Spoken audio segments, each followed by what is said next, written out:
السلام علیکم۔ آج صبح میں جاگنگ کر رہا تھا۔ میں نے ایک شخص کو دیکھا جو مجھ سے آدھا کلومیٹر آگے تھا۔ میں نے اندازہ لگایا وہ مجھ سے تھوڑا آہستہ دوڑ رہا تھا۔ مجھے بہت خوشی محسوس ہوئی۔ میں نے سوچا اسے ہرانا چاہیے۔ تقریباً 1 کلومیٹر بعد مجھے اپنے گھر کی جانب ایک موڑ پر مڑنا تھا۔ میں نے تیز دوڑنا شروع کر دیا اور کچھ ہی دیر میں دھیرے دھیرے اس کے قریب ہوتا چلا گیا۔ جب میں اس سے 100 فٹ دور رہ گیا تو مجھے بہت خوشی ہوئی۔ جوش اور ولولے کے ساتھ میں نے تیزی سے اسے پیچھے چھوڑ دیا۔ میں نے اپنے آپ سے کہا، یس، میں نے اسے ہرا دیا، حالانکہ اسے معلوم ہی نہیں تھا کہ ریس لگی ہوئی ہے۔ اچانک مجھے احساس ہوا کہ اسے پیچھے چھوڑنے کی دھن میں اپنے گھر کے موڑ سے کافی دور آ گیا ہوں۔ پھر مجھے احساس ہوا کہ میں نے اپنے اندرونی سکون کو غارت کر دیا ہے۔ راستے کی ہریالی اور اس پر پڑنے والی سورج کی نرم شعاؤں کا مزہ بھی نہیں لے سکا۔ چڑیوں کی خوبصورت آوازوں کو سننے سے محروم رہ گیا ہوں۔ میری سانس پھول رہی تھی اور اعضاء میں درد ہونے لگ گیا تھا۔ میری توجہ میرے گھر کے راستے سے ہٹ گئی تھی۔ اب میں اس سے بہت دور آ گیا تھا۔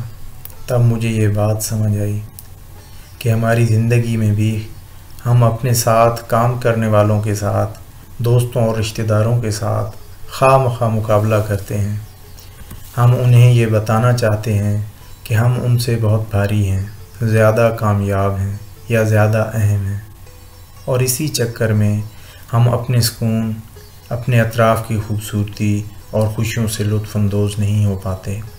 اس بیکار کے مقابلے کا سب سے بڑا مسئلہ یہ ہے کہ یہ کبھی نہ ختم ہونے والا چکر ہے۔ ہر جگہ کوئی نہ کوئی آپ سے آگے ہوگا۔ کسی کو آپ سے اچھی جاب ملی ہوگی، کسی کو اچھی بیوی، اچھی کار، آپ سے زیادہ تعلیم، آپ سے ہینڈسم شوہر، فرما بردار اولاد، اچھا ماحول یا گھر وغیرہ۔ یہ ایک حقیقت ہے، آپ خود اپنے آپ میں بہت زبردست ہیں۔ آپ کو یقین ہونا چاہیے کہ آپ اللہ کی بہترین تخلیق ہیں، لیکن اس کا احساس تب تک نہیں ہو سکتا جب تک کہ آپ اپنے آپ کا دوسروں سے موازنہ کرنا نہ چھوڑ دیں۔ بعض لوگ دوسروں پر بہت زیادہ توجہ دینے کی وجہ سے بہت نروس اور انسیکیور محسوس کرتے ہیں۔ اللہ نے جو نعمتیں دی ہیں ان پر توجہ دیجیے۔ اپنی ہائٹ، ویٹ، پرسنالٹی، جو کچھ بھی حاصل ہے اس سے لطف اٹھائیں۔ اس حقیقت کو قبول کیجیے کہ اللہ نے آپ کو بھی بہت کچھ دیا ہے۔ مقابلہ بازی یا تقابل ہمیشہ زندگی کے لطف پر ڈاکہ ڈالتے ہیں۔